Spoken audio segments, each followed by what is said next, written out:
University మంచి భవిష్యత్తు కోసం తెలుగు విద్యార్థులు ఇష్టపడే యూనివర్సిటీ. నమస్కారం, వెల్కమ్ టు ఐ డ్రీమ్. నేను మీ ఝాన్సీ. ప్రస్తుతం మనతో ప్రముఖ ఆధ్యాత్మికవేత్త, ప్రముఖ జ్యోతిష్య పండితులు రుక్మన్ గదరావు గారు ఉన్నారు. ఈరోజు కొన్ని మంచి విషయాలు ఆయన అడిగి తెలుసుకుందాం. నమస్కారం గురుగారు. నమస్కారం. మాతృదేవోభవ, పితృదేవోభవ, ఆచార్య దేవోభవ. గురుగారు, ఈరోజు దిష్టి గురించి మనం మాట్లాడుకుందాం. జనరల్గా అందరూ ఏమంటూ ఉంటారంటే, నేను చేస్తున్న వ్యాపారానికి కానీ ఏ దిష్టి తగిలిందో, ఎవరు నన్ను చూశారో, ఏమని దిష్టి పెట్టారో నేను ముందుకు వెళ్ళలేకపోతున్నాను అంటుంటారు. అలాగే మనం బాగా రెడీ ఏదైనా ఫంక్షన్కి వెళ్ళినప్పుడు కూడా ఇంటికి రాగానే ఏదో ఒక నెగిటివ్ ఎనర్జీని ఫీల్ అవుతూ ఉంటారు. నరదిష్టి అనేది నిజంగా ఉందా? ఈ నరదిష్టి నుంచి బయటికి రావాలంటే మనం ఎలాంటి నియమాలు పాటిస్తే మంచిది అంటారు? దిష్టి అన్నది ఈరోజు ప్రపంచాన్ని ఒక విధంగా వెళ్తా ఉందని చెప్పొచ్చు. మరి దిష్టి దేంతో పెడతారు? కండ్లతో పెడతారు. మరి కండ్లు వేటిని కండ్లు అనుకుంటున్నారు మీరు చెప్పండి? మనం చూసిన ఇవే కదా కండ్లు. యాక్చువల్లీ ఇవి కండ్లు కాదు. నిజమైన కండ్లు ఇక్కడ ఉంటాయి. ఇవి విండోస్ మాత్రమే, ఇవి కిటికీలు. అంటే అంతర్నేత్రం అనేది ఒకటి ఉంటుంది. సాధారణంగా చూస్తే ఎవరికి దిష్టి తగలదు. తీక్షణంగా చూసినప్పుడు ఇక్కడ నుంచి ఎనర్జీ ఈ విండోస్ ద్వారా బయట వస్తుంది. వాళ్ళు ఏంది అలా చూస్తున్నాడు, అదోలా చూస్తున్నారు అంటారు. అంటే సాధారణంగా ఉన్నప్పుడు ఎటు సాధారణమైన శక్తే వస్తుంది కండ్లలోంచి. నోటి ద్వారా కన్నా కండ్ల ద్వారానే ఎక్కువ శక్తి ఎవరికైనా వస్తుంది. ఋషులు కూడా కండ్లతో కాల్చేస్తున్నారనేసి ఎన్నో చరిత్రలు ఉన్నాయి. అంటే కంటి ద్వారా ఎనర్జీ ఎక్కువ బయటకు వస్తుంది అనమాట. ఇప్పుడు దిష్టి అన్నారు. ఎవరన్నా బాగా బతుకుతా ఉంటే వాళ్ళు వదిలేటువంటి ఒక ప్రత్యేకమైన తీక్షణమైనటువంటి శక్తే ఈ విండోస్ ద్వారా, ఈ కండ్ల ద్వారా వస్తుంది. మనకి ఏదన్నా ఒక జ్ఞాపక శక్తి, ఒక ఐడియా రాకపోతే, ఒక ఆలోచన రాకపోతే తక్కువ కండ్లు మూసేస్తాం. చెప్తాను అంటాం. అంటే ఈ విండోస్ మూస్తే అంతర్నేత్రం ఓపెన్ అవుతుంది. కరెక్ట్ అంటాం. కాబట్టి నిజమైన కండ్లు ఇక్కడ ఉన్నాయి. మనం వీటిని కండ్లు అనుకుంటున్నాం. ఇవి కిటికీలు మాత్రమే. కాబట్టి ఎవరన్నా బాగా బతుకుతా ఉంటే ఒప్పకుండా వాళ్ళ కండ్లు చిన్నవవుతాయి. అప్పుడు ఎనర్జీ ఎక్కువ రిలీజ్ అవుతుంది. ఆవేశంతో పెద్ద అవుతాయి. అప్పుడు ఒక ఎనర్జీ బ్రెయిన్ లోంచి రిలీజ్ అవుతుంది. ఇట్లా face is the index of the mind అన్నారు. ముఖమే అన్ని లక్షణాలకు గుర్తు అని. కాబట్టి ఈ దిష్టి అనేది లేదా దృష్టి అని కూడా అంటారు. మనకు తీక్షణమైన శక్తి విడుదలైనప్పుడు మాత్రమే వస్తుంది. ఉదాహరణకు మీరు ఒక షాపు పెట్టారు, ఏదో చేశారు, బాగుంటుంది. అతిథిగా నేను వస్తాను అందరితో పాటు. నేను చూసి అభినందిస్తాను. అభినందించిన పాజిటివ్గానే అభినందిస్తాను. అయినా కానీ ఎంత బాగుంది ఈ మేడం, ఎంత బాగా చేసింది అని అనుకున్నానంటే కూడా అది కూడా దిష్టే. ఇది అనుకూలమైనటువంటి దిష్టి, వ్యతిరేకమైన దిష్టి అన్నీ మిక్స్ అయిపోయేసి అక్కడ ఒక స్ట్రక్ అయిపోయేటువంటి సందిగ్ధమైనటువంటి ఒక ఎనర్జీ ఆవరణం తయారవుతుంది. దాన్ని రిమూవ్ చేయడమే దిష్టి తీయడము అంటారు. అంటే ఇక్కడ మనకు దిష్టి కండ్లతోనే పెడతారని, అసలు నిజమైన కండ్లు ఏవని, కండ్లకు ఆ శక్తి ఎక్కడి నుంచి వస్తుందని తెలుసుకోవడం చాలా ఇంపార్టెంట్. ఒప్పకుండా చూస్తున్నారు, ఈర్ష్యగా చూస్తున్నారు, కోపంగా చూస్తున్నారు, జాలిగా చూస్తున్నారు, ఎగతాళిగా చూస్తున్నారంటే ఈ ఎనర్జీ మొత్తం వీటికి సప్లై వెనక నుంచి వస్తూ ఉంది. మనకు ఏదన్నా కూడా కళ్ళు మూసుకుంటే నేను అన్నీ చెప్పేస్తాను అంటారు. కళ్ళు మూసుకుంటే అన్నీ చెప్పడం ఏంది? అంతర్దృష్టి నాకు ఎక్కువగా ఉంది అని అర్థం. మనకు మూడవ నేత్రం అంటూ ఉంటాం, అంతర్నేత్రంలో ఉన్నాయి. కాబట్టి మనకు దిష్టి అనేది ఈ విధంగా తగులుతుంది. అనుకూలంగా కూడా దిష్టి పెట్టేయచ్చు.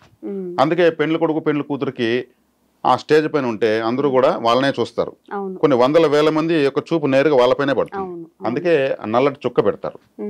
లేదంటే వాళ్ళు అక్కడే పడిపోతారు. అంత దిష్టి గంటలో తగులుతుంది.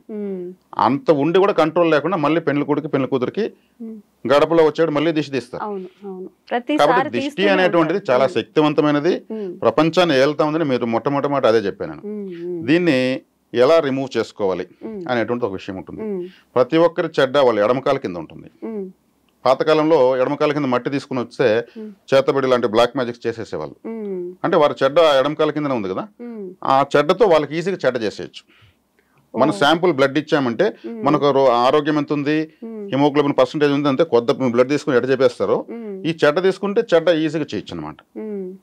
ఇప్పుడు మనకు డెత్ సెల్స్ అంతా ఈ గోర్లు చివర్లకు వస్తాయి, నైల్స్. ఇవి కట్ చేస్తే కింద పడకూడదు, దాంట్లో డెత్ సెల్స్ ఉంటాయి. మన యొక్క మృత కణాలని గోరు చివరికి వస్తాయి, మృత కణాలని వెంట్రుకలు చివరికి వస్తాయి.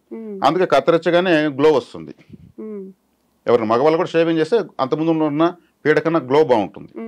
అంటే వీటన్నిటి నెగటివ్ ఎనర్జీ బయట వస్తూ ఉంటుంది అనమాట. కాబట్టి ఇక్కడ వచ్చేకాడికి ఈ దిష్టి అనేదాన్ని ఎడమకాల కింద మట్టి ఉంది కదా, దాన్ని తీసుకొని ఒక బూడిద గుమ్మడికాయ తీసుకొని, బూడిద గుమ్మడికాయ తెలుసు కదా, పైన పౌడర్ లాగా చేతికి వస్తుంది. దాన్ని మామూలుగా ఫ్యాక్టరీలకు వాహనాలకు దిష్టి తీస్తూ ఉంటారు. అంటే దిష్టి తీయడానికి అత్యద్భుతమైనటువంటి తాంత్రిక ఫలం అది, తంత్ర ఫలము.